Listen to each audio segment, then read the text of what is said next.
The let them theory is a mindset that involves accepting that you cannot control others and, instead, focusing on your own reactions, boundaries, and choices. Written by Mel Robbins. Imagine you're standing in the middle of a busy train station. People are rushing in every direction. Some bump into you, some ignore you, some smile, and some scowl as if you've personally ruined their day.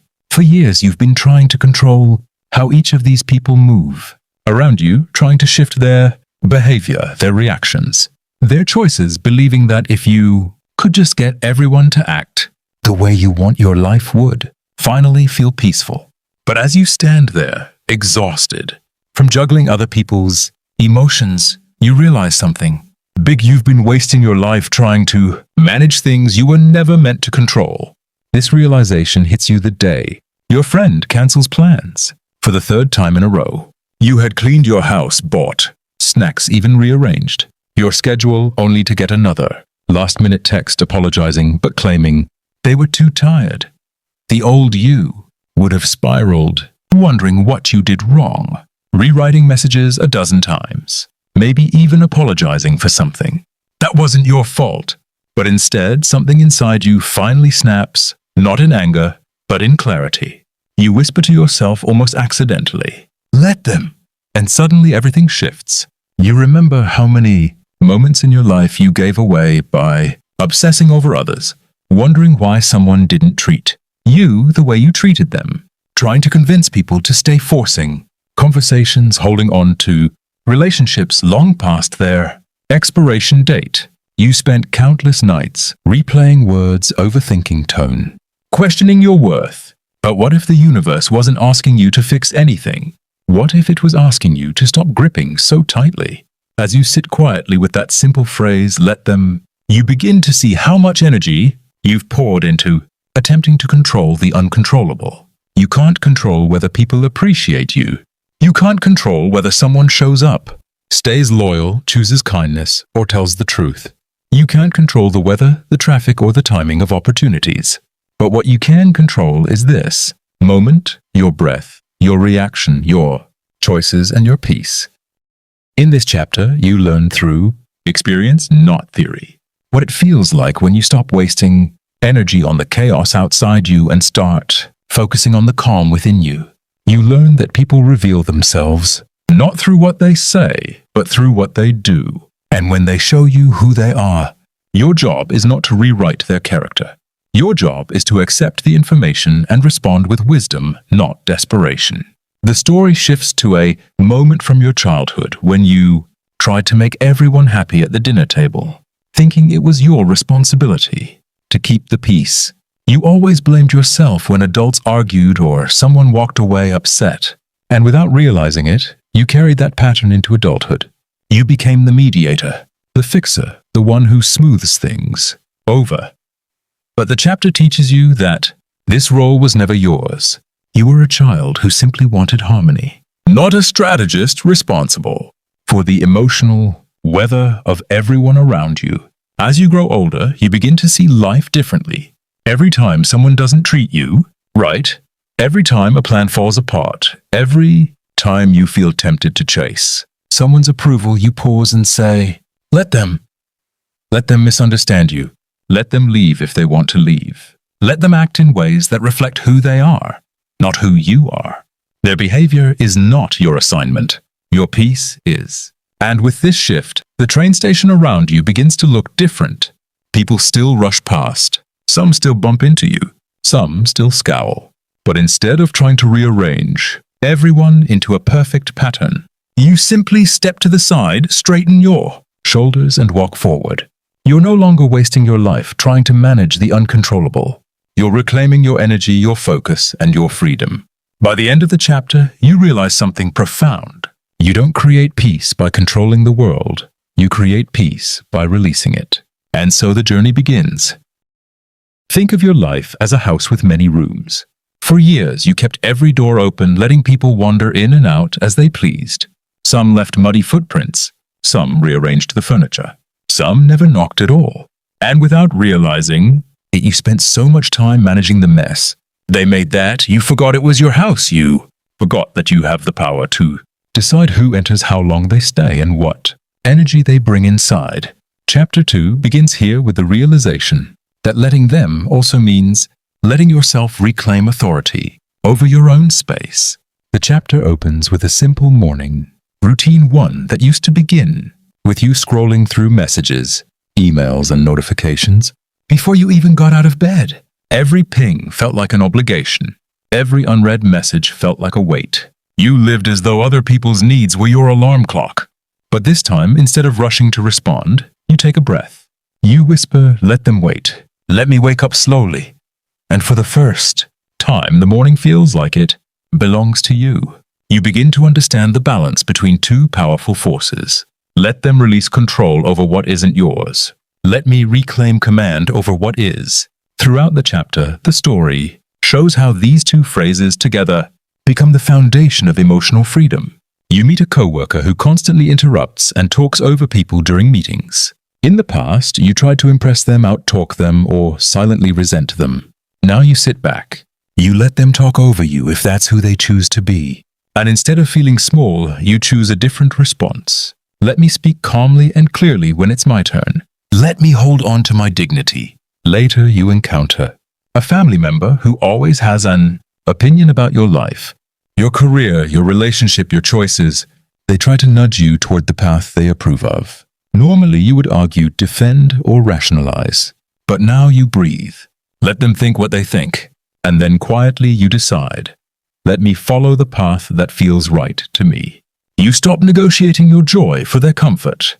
The chapter uses a simple metaphor. Trying to control others is like trying to rearrange the wind.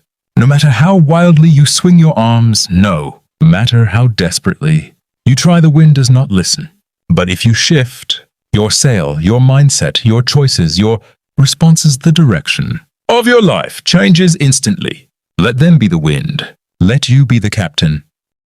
One of the most powerful moments in the chapter happens when you realize how often you've said yes while your heart screamed no. Invitations you didn't want, obligations you didn't enjoy, people-pleasing patterns buried so deep they felt normal. So you practice a simple exercise. Let them invite. Let me decline, not with guilt, but with grace. As the chapter goes on, you learn that getting started with the let them theory isn't about cutting people out. It's about cutting the cord that ties your peace to their behavior. You are no longer pulled in every direction. You choose your direction. And the more you practice, the lighter life feels. By the end, you return to the metaphor of the house. You begin closing the doors that drain your energy and opening the ones that nourish you. You stop letting everyone walk through your world with muddy shoes. You learn to say, let them walk wherever they need to. Walk, but not through my living room. And then you smile and add, let me protect my space, my time, and my heart. Because this chapter teaches the foundation of all emotional freedom. Let them be who they are. Let you become who you're meant to be. Life doesn't gently tap on your shoulder when it wants your attention. It barges in like an unexpected storm. Chapter 3 begins with that exact moment in your own life. Standing in line at the grocery store, juggling a basket of items. Your phone buzzing non-stop, your mind racing through unfinished tasks, and a stranger behind you sighing loudly, as if your existence personally inconveniences them. It hits you. Right then, life is stressful, and pretending otherwise doesn't make it easier. But handling stress differently, that's the real turning point. The chapter tells the story of how you used to respond to stress. Every small problem felt like an emergency. Traffic could ruin your entire mood. A coworker's tone could derail your confidence. A minor misunderstanding with a friend could send you spiraling into overthinking for hours. Stress wasn't just around you, it lived inside your body, tightening your chest, squeezing your breath, and whispering that everything was your responsibility. You existed in permanent alert mode, waiting for the next thing to go wrong. But something shifts when you begin embracing the let them philosophy. Instead of trying to fix every chaotic piece of the world, you start observing it. You start allowing life to be messy without internalizing the mess. You begin to see stress not as a personal failure, but as a natural part of being human, like wind against your windows. Annoying? Yes, dangerous, not always, and definitely not something you must control. In the chapter, you are shown sitting in your car after a hectic day. You used to replay every moment criticizing yourself, imagining what others thought. Now you take a deep breath and whisper, "Let it be stressful," and somehow that simple acceptance releases more tension than all your attempts to fight it. You realize that resisting stress multiplies it, but acknowledging it dissolves its power. The storyline moves through an average week, filled with typical stressors. Deadlines shifting at work, someone speaking rudely in passing, an unexpected bill, a family, misunderstanding, plans falling apart at the last minute. In the past, each of these things would steal pieces of your peace. Now you practice something new. Let them cancel. Let things be imperfect. Let moments be chaotic. Let life be stressful. And let me stay grounded through it all. You recognize that stress isn't a sign that your life is broken. It's a sign that you're alive, growing, stretching, and interacting with a world you can't control. The more you push against reality, the more it pushes back. But when you stop fighting, what is you finally find space to breathe? A powerful moment in the chapter describes stress as waves at the beach. Some small, some large, some unexpected. You used to stand rigid trying to block the waves with your bare hands, as if you could stop the ocean. But now you learn a new skill. You let the wave wash over you. You don't drown because you stop resisting. You bend. You sway. You let it pass. And you rise again. By the chapter's end, you understand something life-changing. The goal isn't a stress-free life. The goal is a self-controlled you inside a stressful world. You can't stop the storms, but you can become someone who no longer panics when clouds form. You can't stop people from being difficult, but you can stop shrinking yourself to avoid discomfort. You can't stop unexpected problems from crashing in, but you can greet them without losing yourself. The final lines of the chapter offer a simple truth. Life is stressful, yes, but your peace doesn't come from the world calming down. It comes from you calming down. And that's the first real step toward emotional freedom.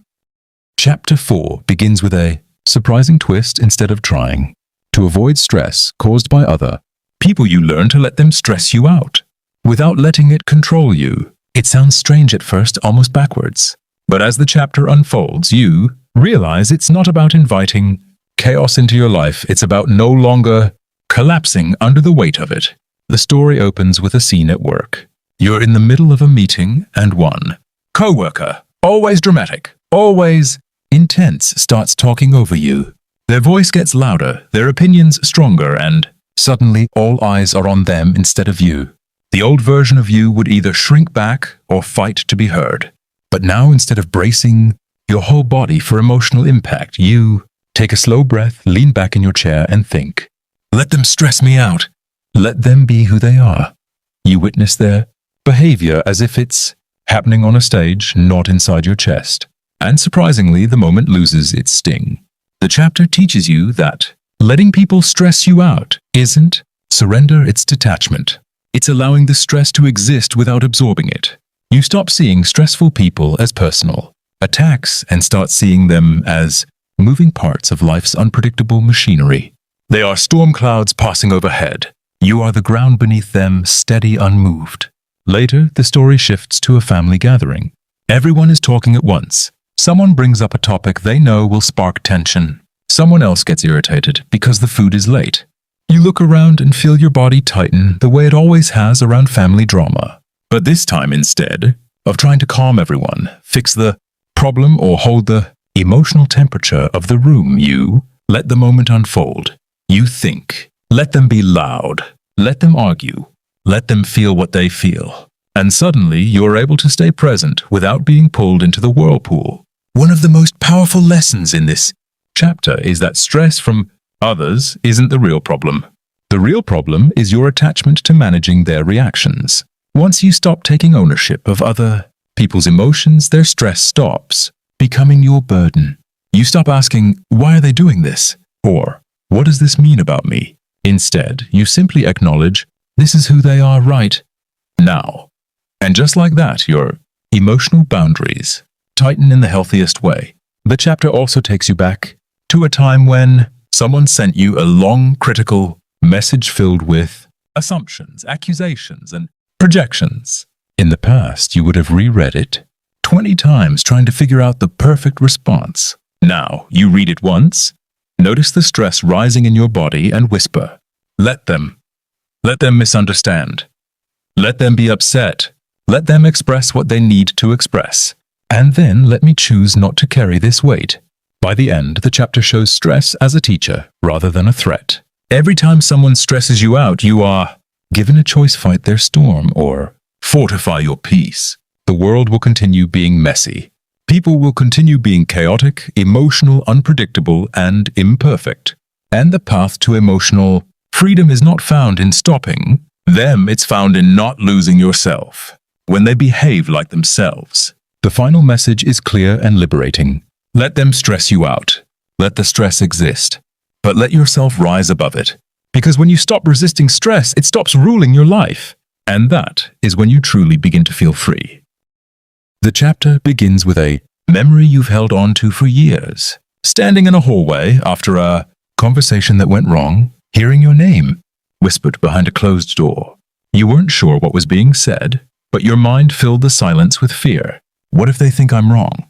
What if they think I'm selfish? What if they think I'm not good enough? That moment became a pattern in your life, constantly trying to polish your image in the eyes of others, constantly editing yourself to avoid being misunderstood. But Chapter 5 disrupts this pattern with a simple life-changing idea: let them think whatever they want to think. The story moves into a scene at work. You make a decision you know is right, but not everyone agrees. A couple of co-workers exchange glances. Someone sighs dramatically, and suddenly you feel the old panic rising. The panic that says you have to fix how they see you. The panic that says your worth depends on approval. But now, instead of rushing to defend yourself, you take a breath and whisper internally, Let them think I'm wrong. Let them think I'm difficult. Let them think whatever story makes a sense to them. And as soon as you allow that thought, your shoulders drop. You stop chasing their validation. You begin to understand something powerful. Other people's opinions are reflections of their experiences, their insecurities, their fears, not your truth. You can't control the filters people use to interpret your actions, and you were never meant to. If someone wants to misinterpret your silence as arrogance or your boundaries as selfishness, let them.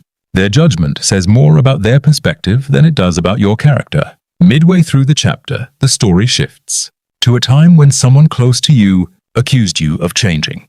You were growing, healing, setting boundaries, yet they saw it as abandonment. You tried explaining your heart in 100 different ways, but nothing seemed to ease their misunderstanding. Eventually, the new you whispers the words that set you free. Let them think that. Let them think you've changed for the worse. Let them believe the story they need to believe.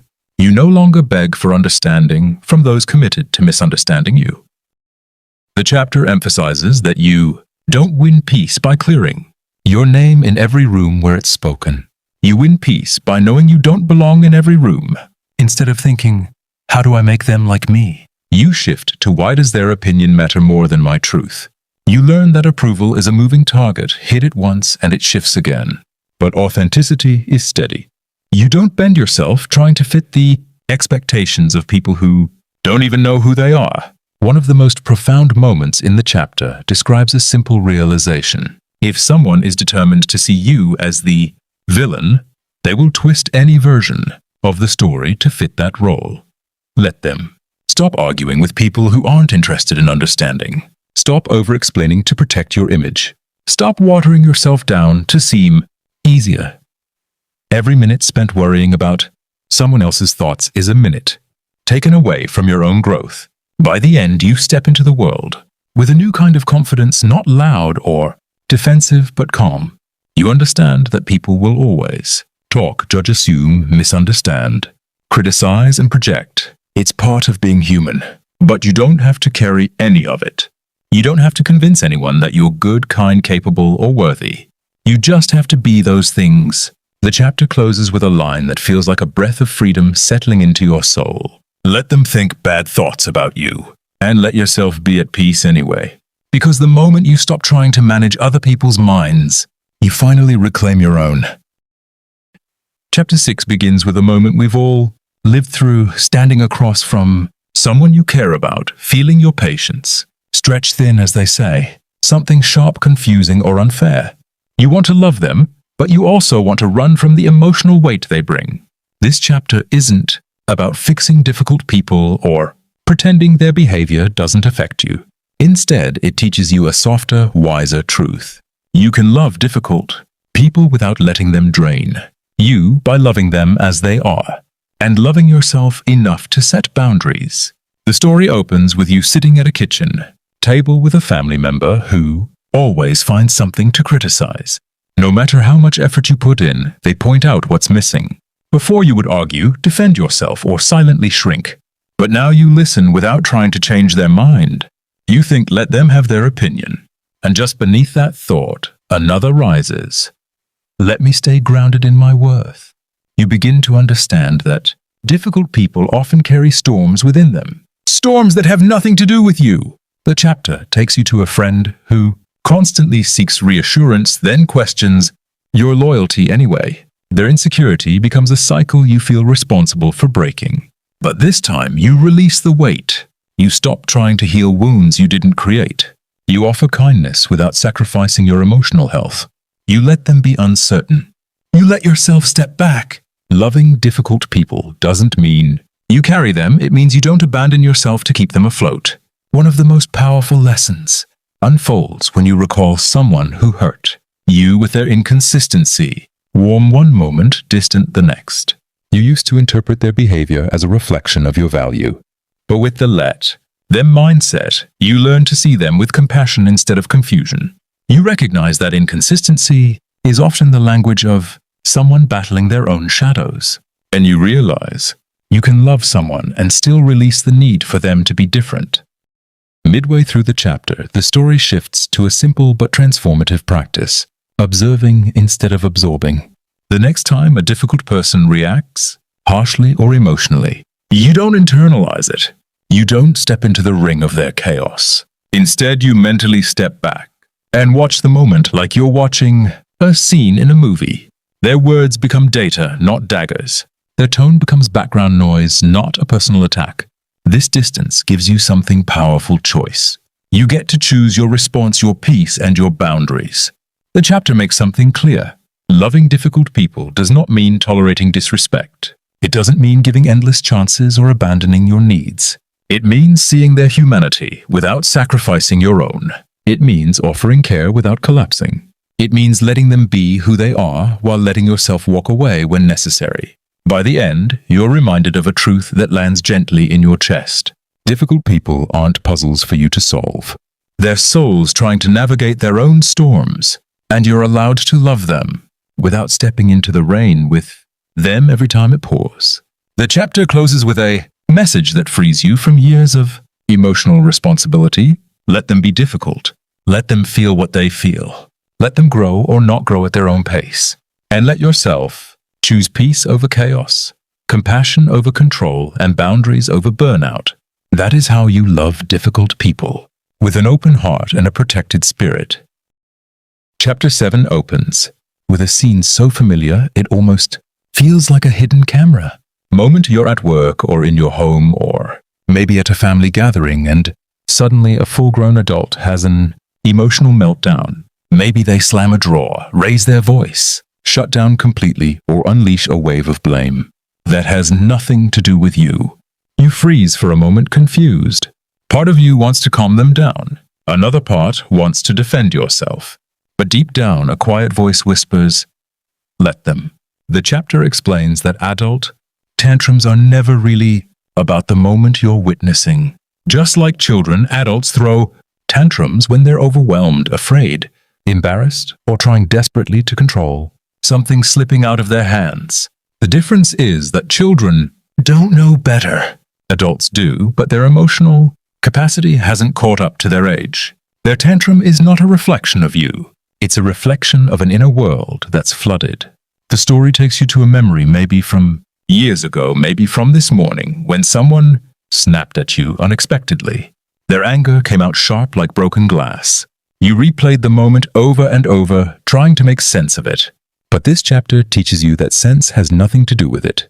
The emotional outburst wasn't yours to analyze. It wasn't yours to fix. A tantrum is simply someone else's inability to regulate themselves.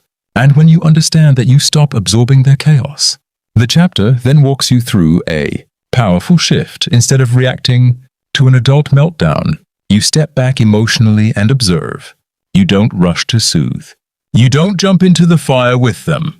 You don't explain yourself to someone who isn't in a place to hear you. You tell yourself, let them be upset. Let them react.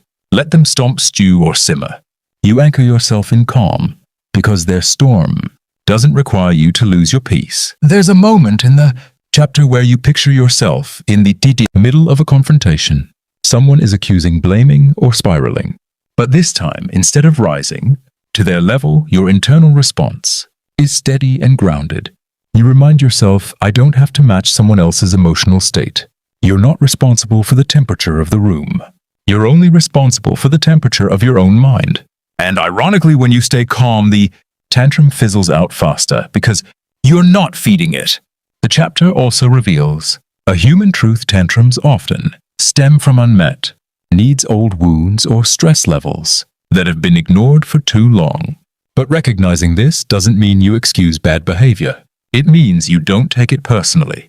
You learn to disengage without disconnecting from your own compassion. You see the wounded child beneath the adult exterior, but you no longer volunteer to be their emotional punching bag. As the chapter wraps up, you're given a simple, freeing practice. When someone throws a tantrum, pause internally and ask yourself, is this mine to carry? Most of the time, the answer is no. And with that awareness, you release the urge to fix, argue, or absorb. The final message lands softly but firmly. Let them have their tantrum. Let them feel their feelings. Let them be responsible for their own emotional cleanup. And let yourself walk away with your peace intact. You can't stop grown-ups from throwing tantrums, but you can stop letting their tantrums control you. Chapter 8 opens with a scene that feels like it's ripped from real life. You're sitting at a crossroads faced with a decision that could change the course of your life. Maybe it's leaving a job that no longer serves you, ending a friendship that drains you, or saying no to someone who expects a constant yes. Inside your stomach twists, your mind races, and doubt creeps in. It feels wrong. It feels uncomfortable. It feels like you're making a mistake. But the lesson of this chapter is simple and powerful.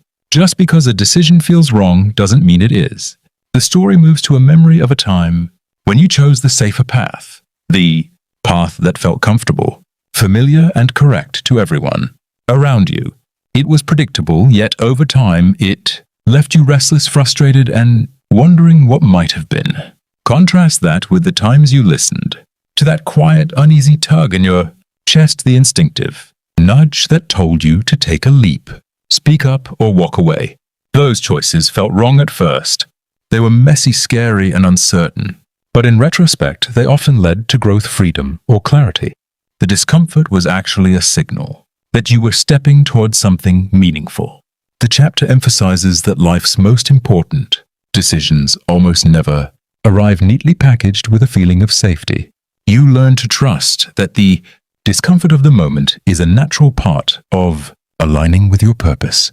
When people criticize your choice or the world seems to push back, that's exactly when you know you might be on the right path. Stress, doubt, and fear are often proof that you're moving in the direction your soul needs. The story introduces a colleague or friend who doubted every bold choice you made. Their voices echo in your head, repeating, "Are you sure? Maybe this isn't right." In the past, you let these doubts sway you. Now you practice letting them be. Let them think what they think. And then you turn inward and ask yourself, does this choice align with my values, my growth, my life I want to create? If yes, the external discomfort is secondary.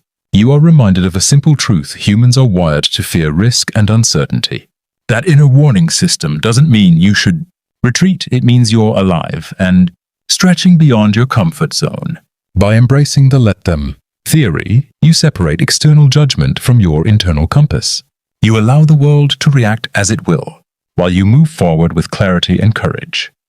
The chapter also gives a practical insight. Bold, right decisions often come with Pushback from people who prefer you to stay small. Let them think you're rash. Let them think you're reckless.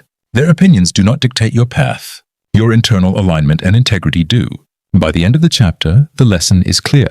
The right choice often feels wrong because it is unfamiliar, uncomfortable, and challenges your old patterns. Trust the unease. Move through it and watch as your courage transforms uncertainty into progress.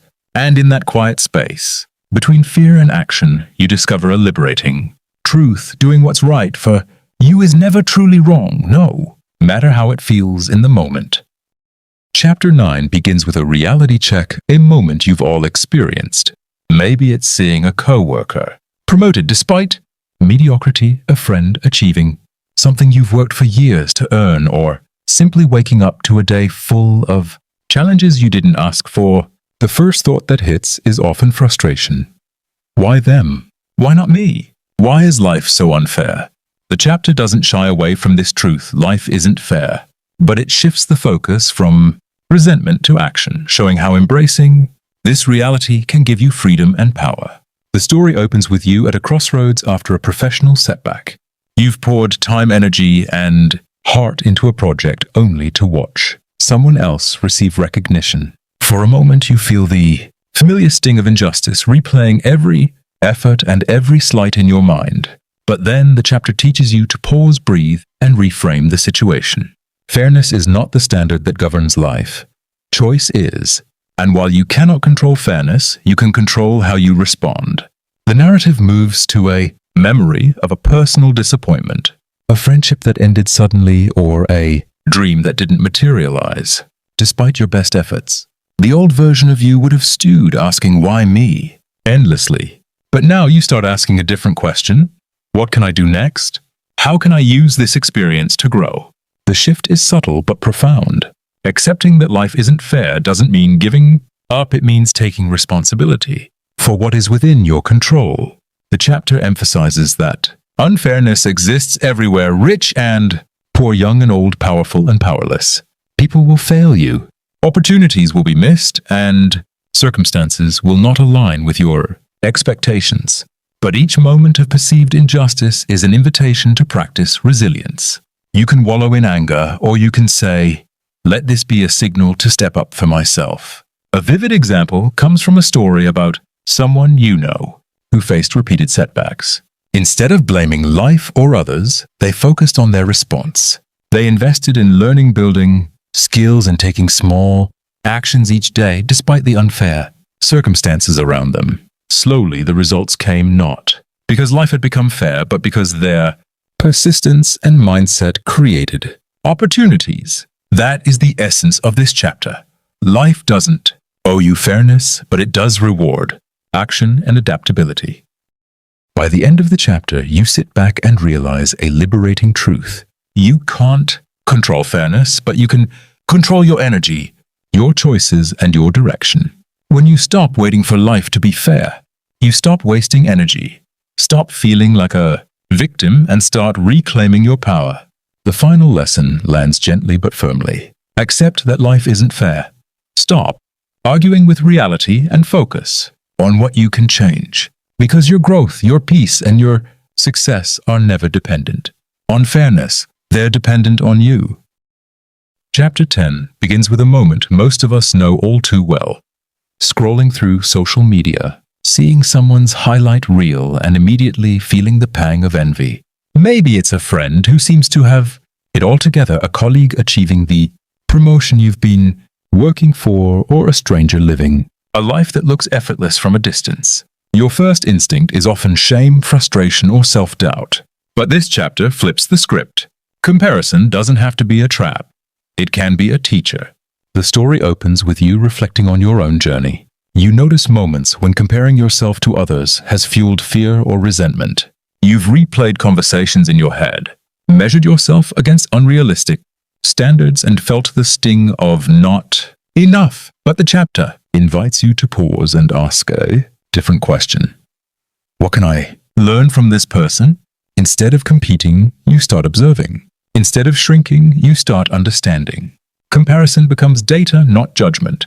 The narrative takes you to a Vivid memory, seeing a peer effortlessly succeed at something you struggled with for years. The old reaction would have been to despair, thinking, "Why am I so slow? Why do they have it easier?" But now you practice curiosity instead. You ask, what strategies, habits, or mindset can I adopt from this? What lessons can their success teach me? The feeling of envy shifts into inspiration and insight. The chapter emphasizes that comparison only becomes destructive when it leads to self-criticism or stagnation. By consciously transforming it into a learning opportunity, you convert discomfort into growth. Every advantage someone else has is a reflection of choices, effort, and perspective, not a judgment on your worth. When you approach life this way, every comparison is a mirror showing areas where you can improve, experiment, or expand. A turning point in the story comes when you catch yourself mid-judgment, scrolling through achievements, feeling small, and then consciously whispering, "Let them have their wins and let me have my path." You realize that their accomplishments do not diminish yours, they simply exist alongside yours. Comparison becomes a guidepost, highlighting what's possible, not a verdict on what you lack. By the end of the chapter, you've practiced shifting your mindset. Instead of envy, you feel curiosity. Instead of inadequacy, you feel motivation. Instead of self-judgment, you feel insight. Comparison no longer steals your energy. It teaches you what to emulate, what to admire, and what to develop in yourself. The chapter closes with a simple but powerful truth.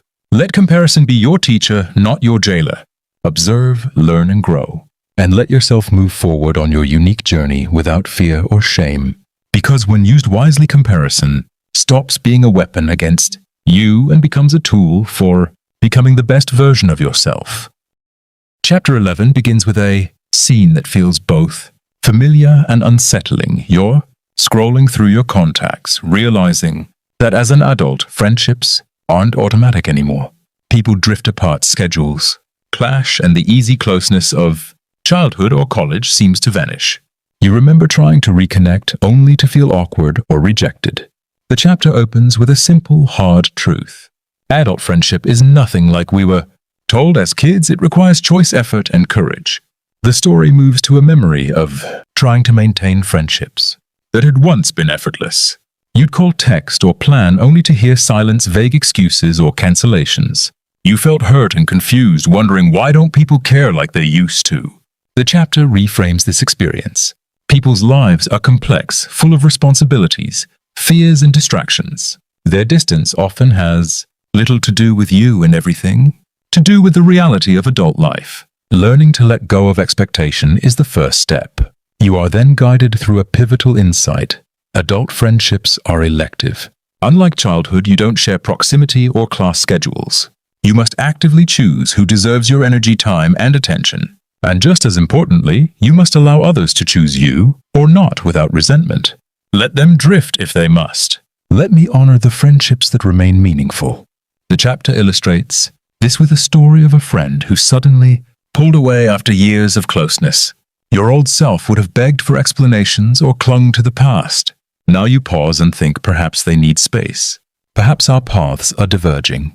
Perhaps this is part of growth. And in that pause, you release guilt, shame, and the illusion that you are responsible for everyone's happiness. Adult friendship, the chapter explains, thrives on mutual respect and presence, not obligation. You learn to invest in those who reciprocate, effort, celebrate your growth, and accept your boundaries. Toxic or draining relationships no longer hold power over your peace. Let them be who they are. Let me be who I am. That simple mantra becomes your compass. By the end of the chapter, you understand another truth. Maintaining adult friendships requires intentionality, scheduling time, being vulnerable, showing up consistently. All of these choices nurture relationships. But if someone chooses not to show up, it's not a failure on your part. Your energy is too precious to be trapped in disappointment or expectation. The chapter closes with a line that feels like permission. Let friendships evolve naturally. Let people come and go. And let yourself invest in those who truly value you without guilt or fear. Because adult friendship is less about numbers and more about depth, and recognizing this allows you to finally breathe freely in your relationships. Chapter 12 begins with a quiet, reflective scene. You Notice that someone you used to be inseparable with hasn't reached out in months or maybe even years. A pang of sadness hits mixed with confusion. Did I do something wrong? Did they forget me? The chapter opens with a comforting truth. Friendships, like seasons, have a natural rhythm. Some are meant to flourish, others are meant to fade. Understanding this is key to emotional freedom. The story moves to your own experience of watching relationships shift. Perhaps it was a college friend whose life took a completely different trajectory, or a coworker who changed departments and drifted away. You may have tried to maintain the connection, calling or texting, but the bond wasn't the same.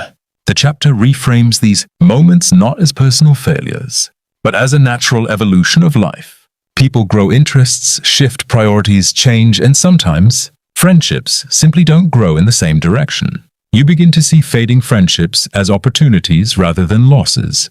Each connection that drifts away leaves room for new growth, new experiences, and new people aligned with your current values and life path. Holding onto every friendship out of obligation or guilt only weighs you down. Instead, the chapter encourages a gentle approach. Let them fade and let yourself grow. A key story illustrates this lesson. You remember reaching out to a friend from years ago only to find the energy wasn't reciprocated. The old reaction might have been hurt resentment or endless questioning. But now you pause and tell yourself, perhaps their path is different now. Perhaps our connection served its purpose then. You release the need for explanation, allowing yourself to honor both the friendship's past value and its present limitations. The chapter emphasizes that not every fading friendship is negative. Some end because life circumstances change, and some because personal growth diverges. You start to recognize patterns. People who were once mirrors of your life might no longer reflect your current self. And that's okay. Letting go doesn't mean you stop caring. It means you respect the natural evolution of relationships. By the end of the chapter, you embrace a liberating perspective. Friendships, like seasons, come and go. Some stay, some fade, and some return in unexpected ways. And letting them fade naturally allows your life to expand without bitterness or regret. The chapter closes with a quiet, grounding truth. Cherish what remains, release what drifts, and trust that the right connections aligned with who you are today will grow stronger without forcing them. This mindset transforms fading friendships from a source of pain into a reflection of life's natural flow, giving you peace and clarity. Chapter 13 opens with a hopeful, energizing scene you're reflecting on your current circle and realizing that while some friendships have faded, there's space to build meaningful, lasting connections. The chapter begins with a truth that feels both simple and revolutionary. The best friendships don't just happen, they are intentionally nurtured. This is where adult friendship transforms from chance encounters into powerful, supportive bonds. The story moves to a memory of a friendship that truly lifted you, a person who celebrated your wins without jealousy, listened without judgment, and challenged you to grow without making you feel small. You recall how that connection didn't appear by accident. It was built over time with mutual effort, vulnerability, and shared experiences. The chapter teaches that recreating these kinds of friendships requires commitment, authenticity, and openness. You start to see the steps clearly. First, be intentional about the people you allow close. Seek those whose values, goals, and energy align with yours. The chapter explains that proximity alone is not enough. Shared values and mutual respect are what sustain deep bonds. Second, show up consistently. Send messages, schedule calls, make plans, and follow through. Friendship thrives on presence, not on perfection or grand gestures. Third, be vulnerable. Share your struggles, fears, and dreams without expecting perfection in return. Authenticity invites authenticity. The narrative highlights a moment of realization you once feared rejection or conflict in friendships, avoiding honest conversations to keep peace. But the best connections require honesty. You learn that disagreements, when handled with respect, strengthen trust rather than weaken it. Letting someone see your true self, including imperfections, becomes the foundation for loyalty and depth. A pivotal story in the chapter illustrates reciprocity. A friend goes out of their way to support you during a difficult time. You realize that investing in others, celebrating their achievements, and showing genuine care without keeping score naturally attracts people who will do the same for you. Friendship is a two-way street built on generosity, trust, and shared commitment. By the end of the chapter, you understand the real magic, the best friendships, are cultivated, not stumbled upon. They require patience, effort, and courage, but the reward is invaluable. Deep, meaningful connections offer joy, support, and a sense of belonging that no casual acquaintance can replace. The chapter closes with a guiding principle. Be intentional in choosing your friends. Be present in nurturing the connection. Be authentic in showing up. And let your friendships grow into a reflection of the best parts of you and the people you care about. When you embrace these practices, adult friendship stops being a source of stress or disappointment and becomes a source of joy, growth, and lifelong support. Chapter 14 opens with a scene that might feel all too familiar. You're trying to help someone you care about, maybe a friend, a partner, or a family member, change a habit, adopt a new perspective, or act differently in situations that repeatedly hurt or frustrate you.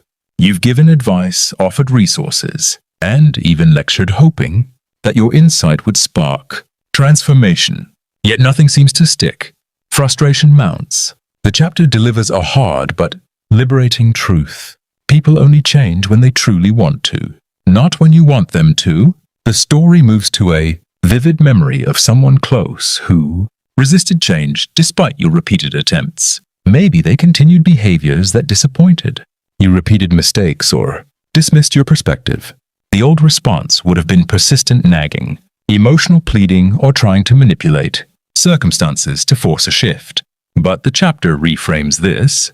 Dynamic change is an internal process, born from self-awareness and readiness, not from external pressure. You learn that trying to control someone else's transformation is like trying to push a river upstream. The more you push, the more resistance you create. Instead, the key is letting go of the illusion that it's your responsibility.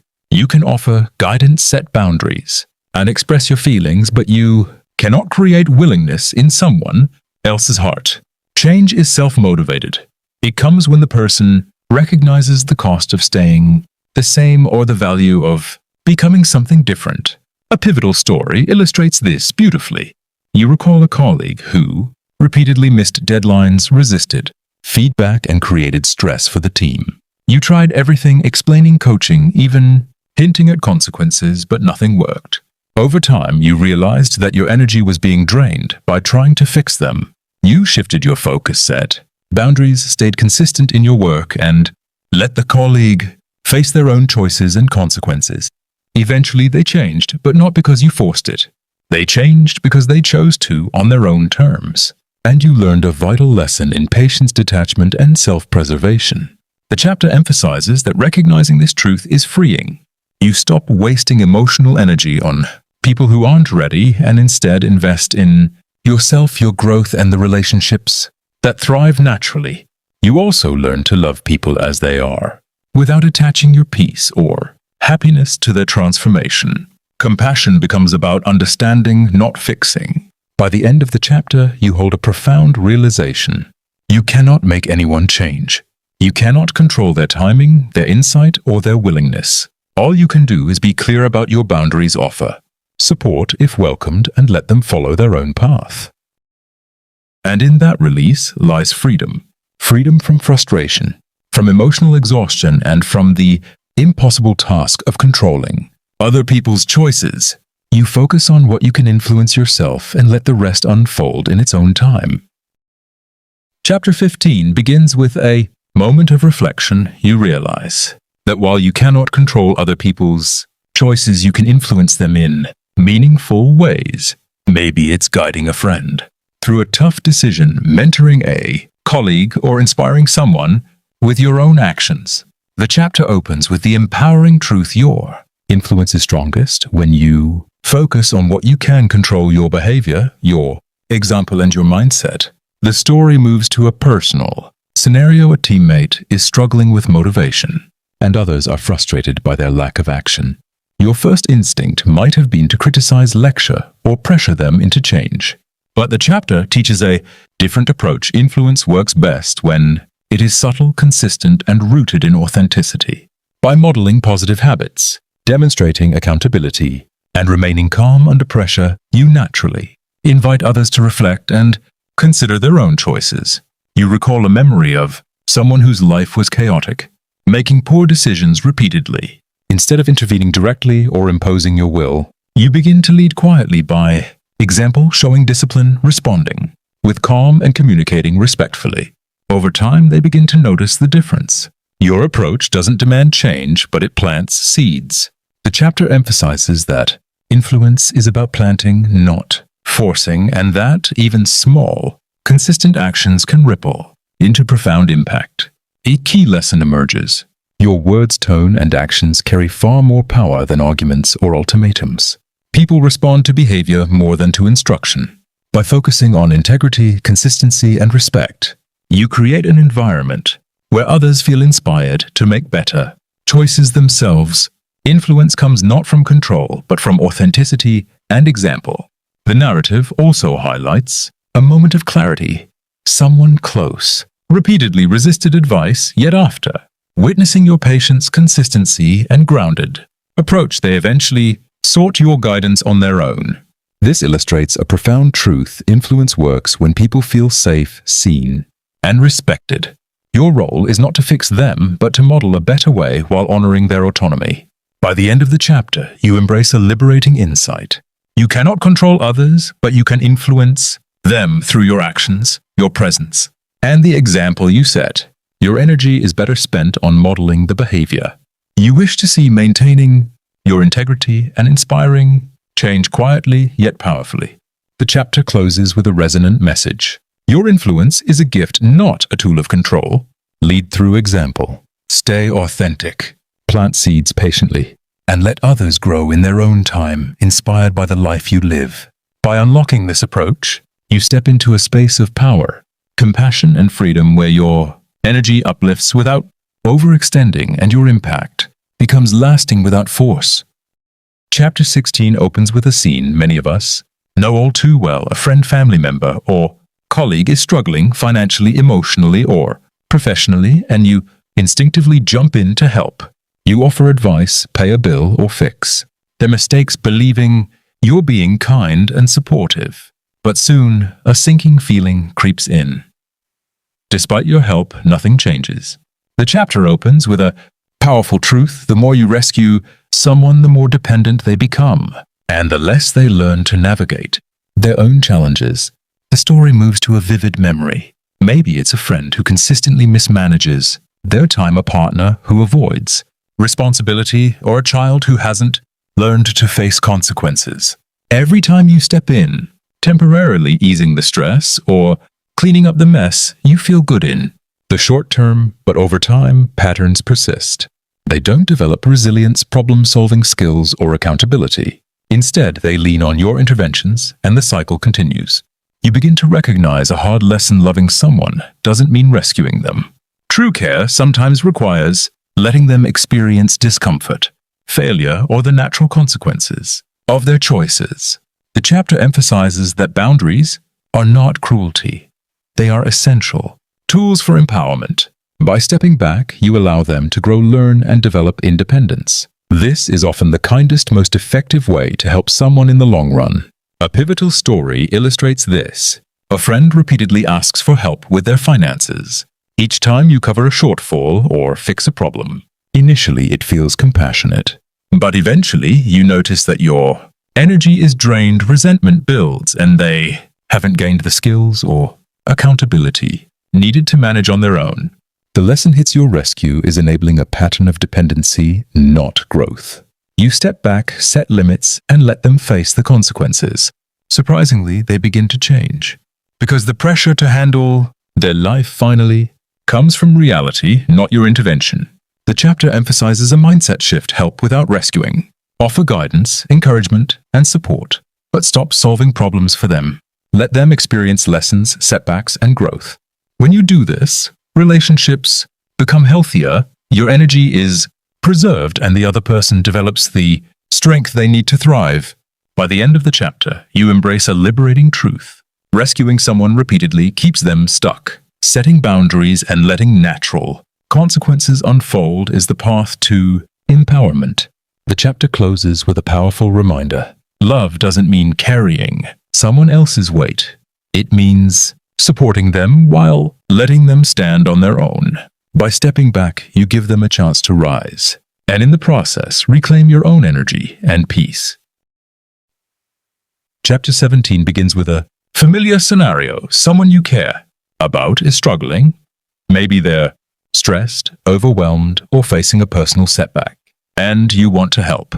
Your instinct is to step in, fix the problem, and make everything easier for them. But the chapter opens with a crucial distinction.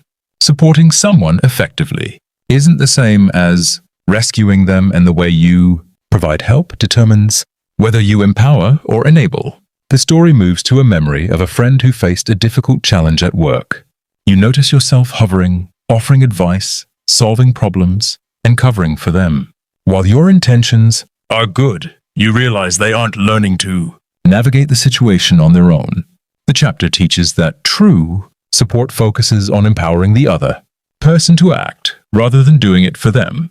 This subtle shift transforms your role from caretaker to ally, guiding without taking over. You start to see that support works best when it's framed around choice and agency.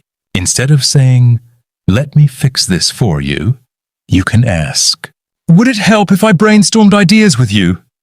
Or, "Do you want advice or just someone to listen?" By giving them control over how you participate, you respect their autonomy while still being present. This is the core principle of supporting without rescuing. A vivid example appears: a loved one struggles to make a big life decision. Rather than pressuring them or offering a solution, you provide perspective, ask thoughtful questions, and validate their feelings. You encourage them to reflect and act, but the ultimate choice remains theirs.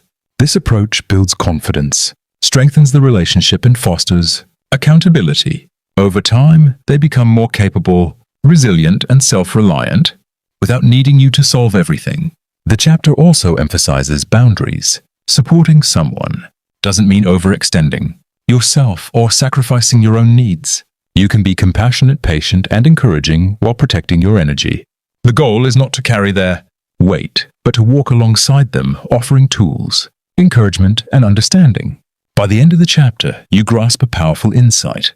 The right way to support someone is to empower, not enable; to guide, not rescue; and to be present without taking over their responsibilities. The chapter closes with a reassuring thought.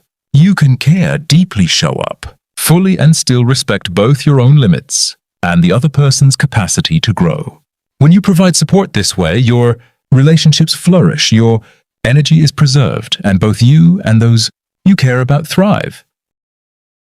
Chapter 18 opens with a quiet but powerful scene. You find yourself frustrated, hurt, or disappointed by someone close, maybe a friend, partner, or family member, because they didn't meet your expectations. You've had ideas in your head about how they should behave, and when reality doesn't match, tension rises. The chapter delivers a liberating truth. You cannot change people, and trying to force them into your expectations only leads to frustration.